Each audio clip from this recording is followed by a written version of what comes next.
Vamos a estar en Jeremías 32. Creo que es una de las promesas más increíbles que encontramos en la Biblia. Pero antes de mirar la promesa específica, que la encontramos en los versículos del 39 al 41, en esa sección, vamos a tener que hablar un poco del contexto, porque Jeremías es un libro muy grande y hay mucho que cubrir en cuanto al contexto. Bien, así que el profeta Jeremías fue profeta en Judá, sirvió después de que se llevara al cautiverio la nación de Israel. Sirvió entre los años más o menos 627 al 561 a.C. Y son muchos números, pero bueno, eso es un cacho de casi 70 años de ministerio. Es un periodo muy largo e impresionante para que esté un profeta predicando. Hay un poco de duda en cuanto a si murió Jeremías antes del final del libro y si se escribió un poco al final por otro, o si llegó Jeremías hasta el final. Yo creo que sí, y todo el libro fue escrito por Jeremías. Pero bueno, hay un poquito de duda. Lo más seguro es que sirvió unos 70 años hasta que murió en Babilonia. El libro de Jeremías abre con Jeremías empezando su ministerio, empezando a predicar durante el reinado de Josías, rey en Judá, bien ahí en el año 627 a.C. ¿Y qué fue el mensaje de Jeremías?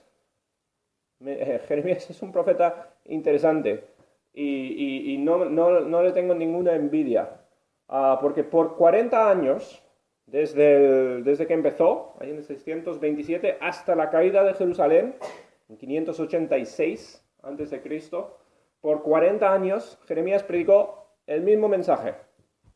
Yo no me imagino predicar 40 años el mismo mensaje. ¿Bien?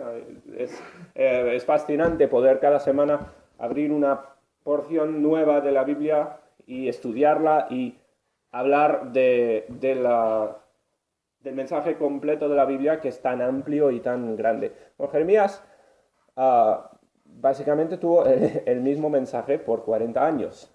Y tenemos la primera parte de Jeremías que se repite los mismos temas. Y no digo que no haya que leer todo el libro de Jeremías, porque cada parte de Jeremías añade enseñanza, cada parte es necesaria y Dios lo usó en la Biblia. Pero el libro de Jeremías es hasta el capítulo más o menos el 32, donde empezamos nosotros, es Jeremías predicando el mismo mensaje casi sin cambios, y lo vemos unas 14 veces. ¿Bien? ¿Y cuál es el mensaje que predicaba Jeremías? Si venís al principio de Jeremías, el capítulo 2, Jeremías capítulo 2,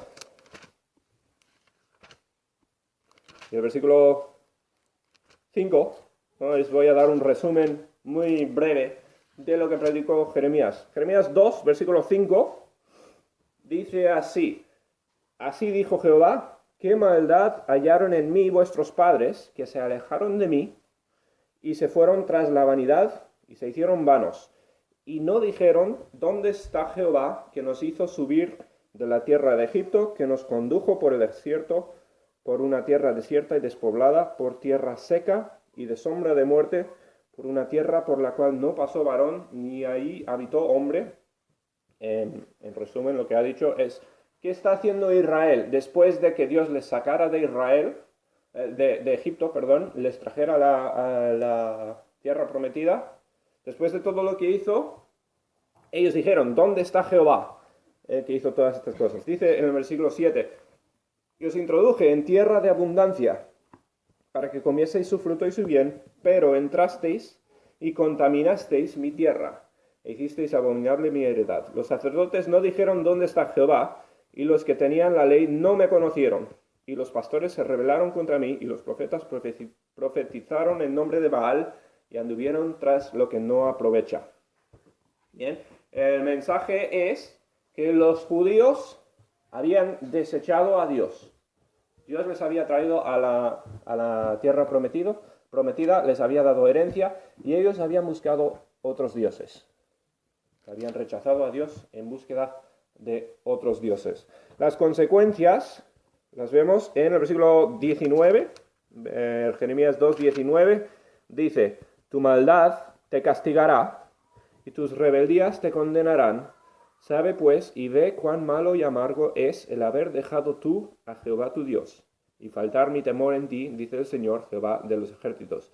Dice el versículo 22, aunque te laves con lejía y amontones jabón sobre ti, la mancha de tu pecado permanecerá aún delante de mí, dijo Jehová el Señor. Habla Jeremías de los hechos de los judíos, ¿bien? Su rechazo de Dios, su pecado. Habla del castigo de Dios sobre su pecado.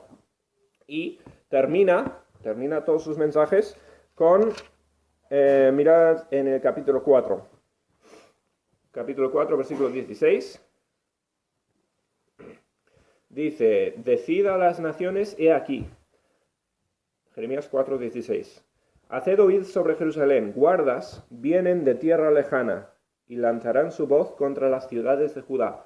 Como guardas de campo estuvieron en derredor de ella, porque se rebeló contra mí, dice Jehová. Y termina Jeremías todos sus mensajes hablando del castigo que va a venir sobre Judá. Y ese castigo es, profetiza de la venida del rey de Babilonia, de Nabucodonosor, para asediar la ciudad de Jerusalén, para destruir y quemarla y llevar a los judíos en cautiverio. Y en todo lo que pasó. Pero por 40 años, Jeremías tiene el mismo mensaje. El pecado, la justicia de Dios por su pecado y las consecuencias, que son la venida del imperio de Babilonia. Y este mensaje lo repite hasta que llegamos al capítulo 30 de Jeremías. Bien, y en el capítulo 30 cambia el enfoque Jeremías. ¿Por qué? ¿Dónde está el capítulo 30? Cuando llegamos allí han pasado 40 años y vamos a saltar al 32, que estos capítulos todos ocurren en el mismo contexto. Jeremías 32, versículo 1, nos sitúa en la historia. Dice, Jeremías 32, 1, palabra de Jehová que vino a Jeremías el año 10 de Sedequías, rey de Judá, que fue el año 18 de Nabucodonosor. Entonces el ejército del rey de Babilonia tenía sitiada a Jerusalén y el profeta Jeremías estaba preso en el patio de la cárcel que estaba en la casa del rey de Judá. Entonces, esta parte de la profecía, esta parte del libro de Jeremías, lo escribe Jeremías, lo escribe o lo profetiza cuando Israel ya está sitiada por el imperio de Babilonia. O sea, por 40 años ha profetizado, ha dado el mismo mensaje. Por 40 años los judíos no le han hecho ni pizca de caso. No han convertido, no han cambiado para nada. Es más, a Jeremías le han castigado, le han azotado, le han echado a la cárcel. Jeremías ha sufrido, a lo largo de todos estos años, ha sufrido por predicar palabra de Dios. Y cuando llegamos aquí a nuestro texto, en el capítulo 32, entonces Jerusalén está sitiada. Ya al fin está a mano. ¿Bien? Y Nabucodonosor sitió la ciudad por 30 meses, ¿bien? El periodo de 2 años y pico, hasta que por fin rompió o entró a la ciudad, la quemó, llevó a los judíos en cautiverio y terminó ahí la historia de Judá, en el año 586 a.C. Pero en este tiempo, cuando ya está el fin encima, ya no pueden hacer nada, están los judíos escondidos en la ciudad de Jerusalén. Aquí es cuando cambia dramáticamente el mensaje de Jeremías. Todo ha sido pecado, hablar del pecado, hablar del castigo de Dios, hablar de las consecuencias del pecado. Bien, mismo mensaje por 40 años. Llegamos aquí y después de hablar tanto del juicio de Dios, del castigo de Dios, en estos capítulos, del 30 al 33, 34, Jeremías empieza a hablar de esperanza. Y es justo cuando ya no queda esperanza para los judíos. Justo cuando ya ha venido el castigo sobre ellos. Jeremías empieza a hablar de esperanza. Y cuando llegamos a Jeremías 32, Versículo 37, ¿qué es lo que dice Jeremías? Versículo 37 dice, he aquí que yo los reuniré de todas las tierras a las cuales los eché con mi furor y con mi enojo e indignación grande, y los haré volver a este lugar y los haré habitar seguramente. Está hablando de los judíos. Y dice, después de todo el castigo, todo lo que ha sido profetizado por tanto tiempo, que Dios iba a traer justicia sobre su pueblo, Dios había sido paciente, había dado año tras año de misericordia. Por fin iba a llegar el castigo, el juicio de Dios sobre la nación, y cuando justo estaba llegando hasta las puertas de Jerusalén, empieza Jeremías a hablar de esperanza. Y promete que los judíos, aunque serán esparcidos, serán traídos una vez más a su pueblo, y Dios restaurará a su pueblo. Bien, así que es un cambio dramático después de todo el mensaje a lo largo de los últimos 40 años. Entonces, no se puede resaltar cuán inesperado tendría que ser el mensaje de Jeremías. Porque, como digo, ha sido el mismo mensaje por 40 años. Los judíos tenían que estar hartos de escuchar lo que prometió Dios de castigo. Y cuando llegamos aquí, cuando ya tenían que temer los judíos, porque ya veían el castigo, ya veían las consecuencias a las que les había llevado su pecado, aquí es donde Dios da esperanza. Esto es lo que promete Dios después de 40 años de rebeldía, bueno, y más, pero 40 años en el ministerio de Jeremías, donde los judíos no reaccionaron para nada ante la predicación. Empieza Dios con el versículo 38. Bien, y aquí vamos a empezar con nuestro pasaje. Versículo 38 dice así: y me serán por pueblo, y yo seré a ellos por Dios. Empieza Dios con lo principal. Entonces, este es el mensaje de esperanza. Esta es la promesa que dije que es tan increíble que Dios hace a los judíos. A pesar de todos los pecados de los judíos, a pesar de su rebeldía, a pesar de su dureza de corazón, a pesar del hecho de que no se arrepintieron con tanto tiempo, con tanta profecía, sí, tanta predicación, Dios dijo que Él había escogido al pueblo judío, ellos eran su pueblo, y por haberles escogido, bien, por su promesa, por su elección del pueblo de Israel, Dios iba a mantenerlos como su pueblo. O sea, Dios iba a honrar lo que había, al pueblo que había escogido desde desde que empezó la historia con Adán. ¿Bien? Desde que Dios escogió la simiente de Adán y un pueblo específico, Dios iba a seguir cuidando de su pueblo y les prometió la restauración. A pesar del pecado de los judíos, y que el pecado principal fue rechazar a Dios, reemplazar a Dios con otros dioses, Dios dijo: yo seré su Dios, no les voy a rechazar, no les voy a dejar a un lado. Él había escogido al pueblo e iba a seguir siendo Dios de los judíos. Es para mí increíble que Dios, sabiendo el futuro, sabiendo qué iban a hacer los judíos, sabiendo su rebeldía, su falta de agradecimiento, todo lo que fue la respuesta de los judíos a las obras de Dios, sabiendo todo eso de antemano, Dios escogió un pueblo rebelde, como el pueblo judío, que era un pueblo que no haría más que dar guerra a lo largo de toda la historia. Como ejemplo, diré, Dios a mí me dio una esposa tremenda. Bien, os voy a poner una ilustración. Yo estoy contentísimo con mi esposa y la escogí, o se podría decir que me escogió también, pero bueno, para simplificar la cosa, escogí porque amaba, bien, por las cualidades buenas que tenía, por su fidelidad, su lealtad, porque le amaba a Dios. Le escogí por ser una persona, pues, tremenda. Bueno, mejores criaturas que ha hecho Dios en la historia. Bien, pero imagínate,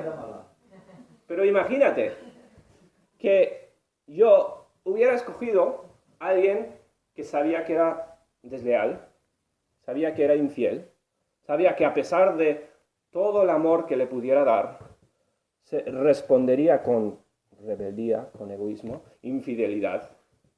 O sea, que yo podía invertir todo en esta persona y a pesar de todo me iba a rechazar. Imagínate lo que sería escoger una persona así. Pues eso es exactamente lo que hizo Dios con Israel. ¿Bien? Dios amó a un pueblo que sabía que le iba a rechazar, que iba a serle infiel, que iba a ir a por otros dioses, que iba a ser el peor pueblo que podría ser. ¿Bien? Dios era tan grande, tan lleno de amor, que escogió a este pueblo y dice, a pesar de todo lo que han hecho, a pesar de su pecado, su rebeldía, ¿qué voy a hacer? Les voy a restaurar. Bien, ofrezco esperanza. ¿Entendéis? Es tan increíble pensar en lo que prometió Dios aquí, ofreciéndoles esperanza, después de todo lo que había hecho el pueblo de Israel.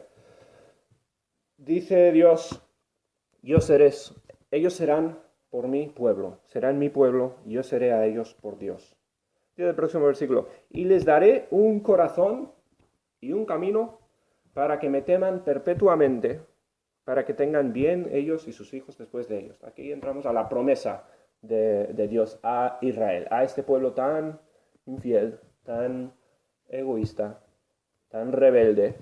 ¿Qué es lo que les dice Dios? Les daré un corazón, o sea, un corazón nuevo. El corazón de Israel era un desastre, pecaminoso, rebelde. ¿Bien? Se iba a por otros dioses. Había hecho de todo contra su Dios. Y Dios dijo, les voy a dar un corazón restaurado. Voy a transformar este pueblo. Les voy a dar un corazón nuevo. Un corazón bueno. Un corazón que es moral. Que es fiel. Que es según lo que Dios estableció como bueno. Dios iba a restaurar a este pueblo, cambiarle el corazón, dice, y un camino, les daré un camino, o sea, les voy a guiar, les voy a llevar por mi plan perfecto, mi voluntad perfecta para ellos, les voy a llevar al bien. Los judíos no hicieron más que intentar buscar su propio camino, rebelarse contra todo lo que dijo Dios. Dios dije, les voy a dar un camino perfecto, voy a transformar el corazón, darles una dirección perfecta, no les voy a seguir guiando a mi pueblo. Y es más, dice, ¿por qué lo hace? Dice, para que me teman perpetuamente. El temor es el conocimiento de Dios. Lo que dijo Dios es que me voy a revelar a este pueblo, les voy a hacer que me conozcan, que conozcan mi naturaleza, quién soy yo, para que tengan bien ellos y sus hijos después de ellos. O sea, todo esto lo hace para el bien de Israel, porque quiere el bien de este pueblo tan rebelde, tan terrible que era la nación de Israel.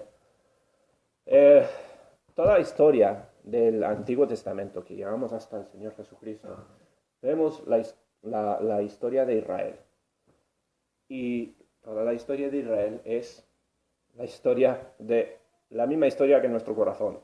Bien, es la historia de un pueblo que recibe tantas bendiciones, tanta misericordia, tanto bueno de Dios, y sigue pecando, sigue rebelándose, sigue escogiendo a otros dioses, buscando la idolatría. Y a pesar de todo esto, Dios prometió restaurarles y hacerlo todo para su propio bien, o sea, porque quería el bien de este pueblo. Dice, para que tengan bien ellos y sus hijos después de ellos. Dice el versículo 40. Y haré con ellos pacto eterno, que no me volveré atrás de hacerles bien, y pondré mi temor en el corazón de ellos, para que no se aparten de mí. Dios hará con el pueblo, Dios prometió a este pueblo un pacto nuevo, en un pacto como los que había hecho en el pasado, un pacto con Adán, un pacto con Noé, un pacto con Abraham, con Moisés. Había hecho pactos y promesas a los judíos. Pues dijo, voy a darles un pacto nuevo. Dice un pacto que es eterno. Una promesa que no se puede cambiar. No pueden, como con la ley de Moisés, no pueden romperlo, ir en contra de este pacto, perder los beneficios de este pacto, sino esto va a ser un pacto eterno. ¿Y cuál es el pacto? Es muy simple. Dice que no me volveré atrás de hacerles bien. O sea, todos beneficios. Dios dice, voy a establecer un pacto donde lo único que pasa es que hago bien a mi pueblo, donde muestro amor, muestro misericordia. Hago absolutamente todo lo posible por el bien de ellos. Imaginaos entonces, como dije, escoger esta esposa que va a ser infiel, que va a hacer todo esto malo, que va a responder con rebeldía ante todas tus misericordias y todo lo que puedes hacer por ellos. Y después de todo eso, terminar con esta promesa de que vas a hacer absolutamente todo, únicamente de tu parte, para su bien. Esto es lo que está prometiendo Dios a los judíos. Dice, pondré mi temor en el corazón de ellos, como dijo antes, para que le conozcan a Él, para que no se aparten de mí. Lo único que quiere Dios es esta relación cercana, esta relación donde el pueblo judío le conoce y recibe sus bendiciones, recibe su bien. Dice que con el temor de Dios o el conocimiento de Dios no van a querer absolutamente nada más.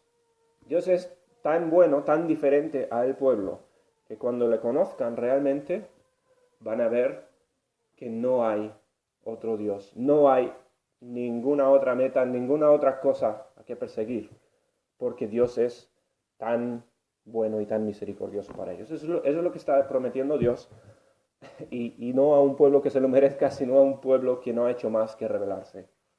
Y está ahora a punto de recibir la justicia de Dios, está a punto de ser castigado, por fin, por todo su pecado.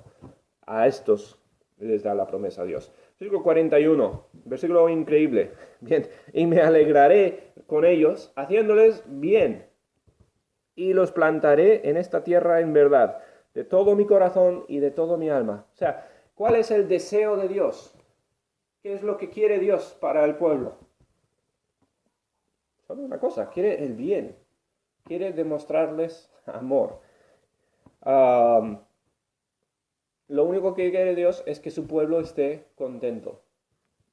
Amor puro y perfecto y que no podemos ni imaginarnos nosotros.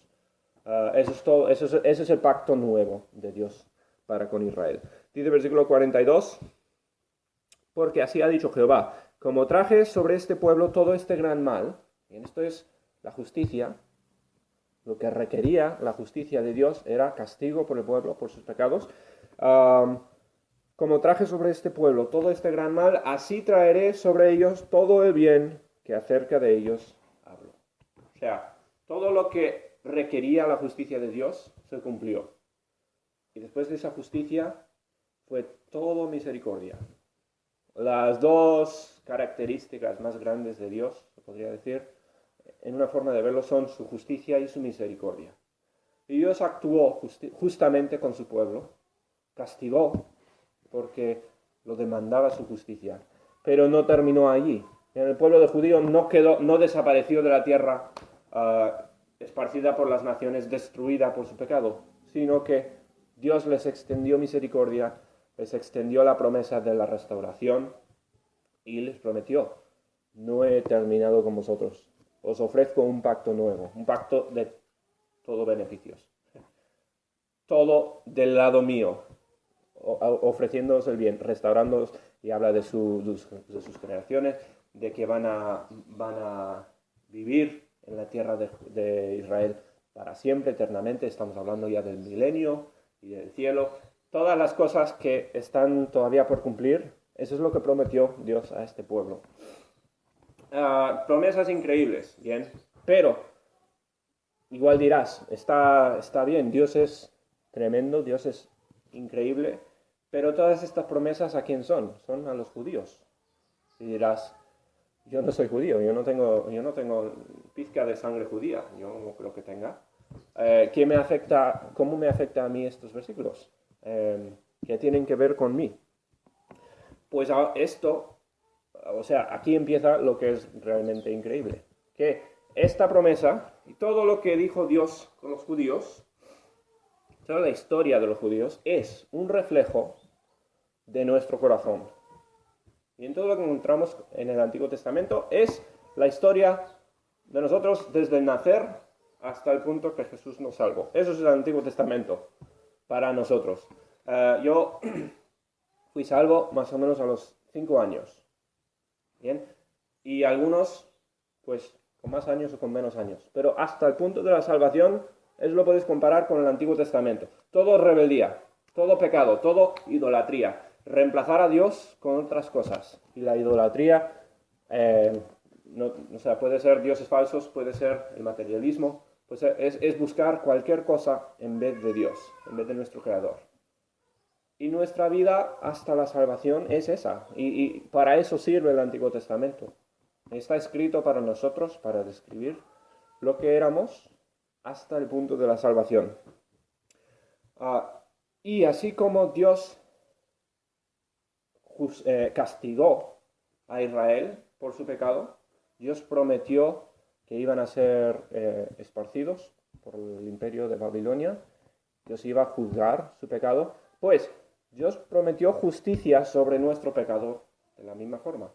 ¿Bien? Siendo nosotros los mismos pecadores que Israel, Dios prometió justicia, Dios prometió que castigaría nuestro pecado, pero lo tremendo es que así como Dios castigó a los judíos, les esparció, ¿cómo castigó Dios nuestro pecado?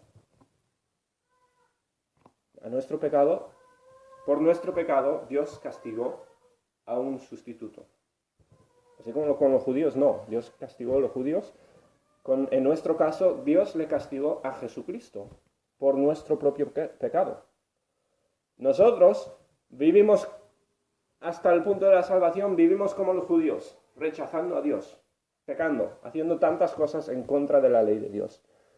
Llegamos al punto de justicia porque el carácter de Dios demanda la justicia. Y Dios no nos castiga a nosotros, sino a un sustituto, a su propio Hijo. Eso es donde la historia de Israel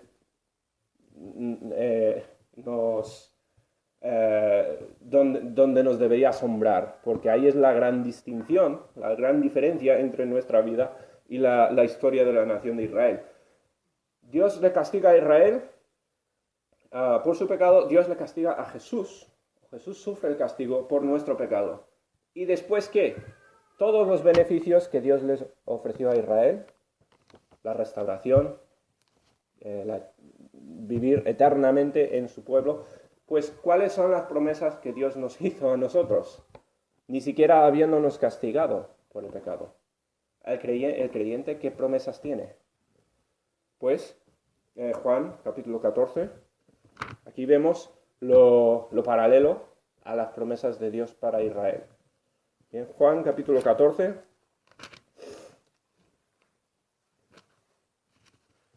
versículo 1 hasta el 3.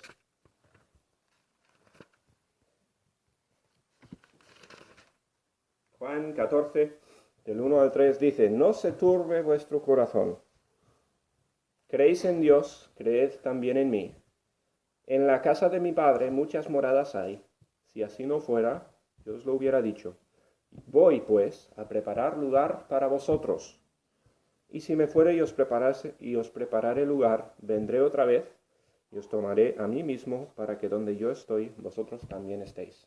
O sea, la presencia de Dios, lo mismo que Dios les prometió a los judíos, que Él iba a ser su rey, su Dios, Él les iba a cuidar, Él les iba a traer a su heredad, a la nación de Israel, para la eternidad. Eso es exactamente lo que prometió Jesucristo para nosotros.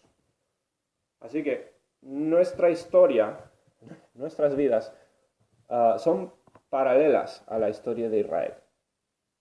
Menos un punto, que Israel fue castigado y nosotros ni siquiera necesitamos ser castigados por nuestro pecado. Eso es la grandeza de la historia de Dios y la promesa de Dios.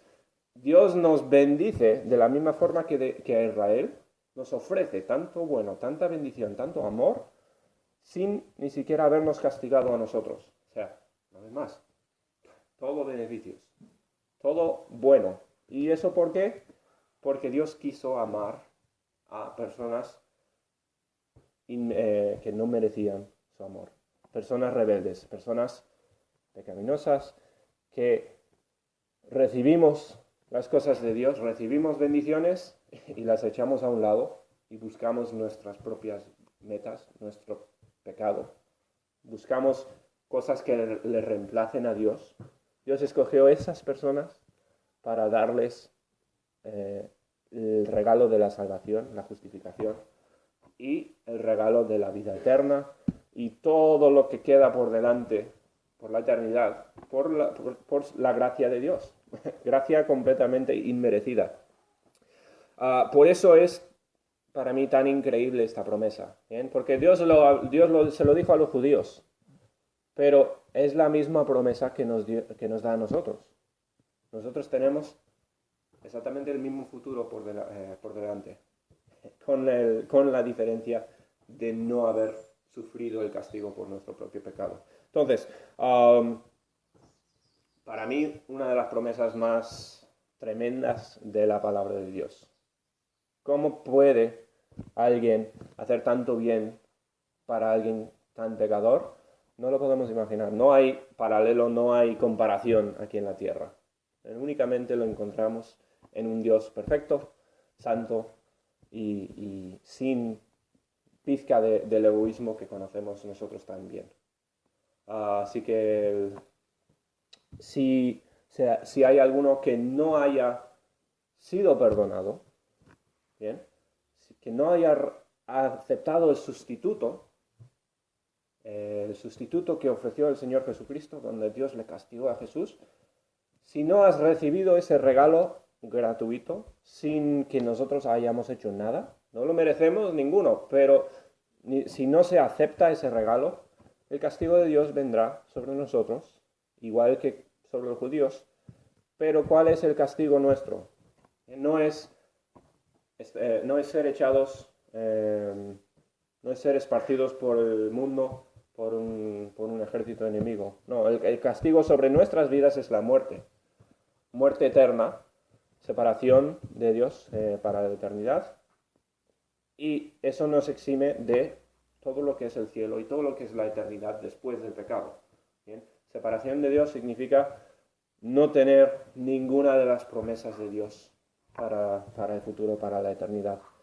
Únicamente llegamos a esas promesas por la intervención del Señor Jesucristo, por la justificación inmerecida de Dios, porque le castigó a otro en nuestro lugar. Entonces, esto es un mensaje de salvación y es un mensaje para que cada uno de nosotros estemos agradecidos a Dios y vivamos nuestras vidas acordándonos de la misericordia y la gracia de Dios. Si nosotros vivimos con esto a nuestro frente, acordándonos de las promesas de Dios y lo que ha hecho por nosotros, no tenemos, o sea, lo único que nos queda es vivir absolutamente entregados a Él, habiendo recibido tanto. Es lo único que puede pasar. Lo que pasa tan tristemente es que nos olvidamos de la gracia de Dios, nos olvidamos de estas promesas. Y están tantas veces repetidas en la Biblia. Bien, este es un pasaje de tantos donde Dios habla de sus promesas y de su misericordia.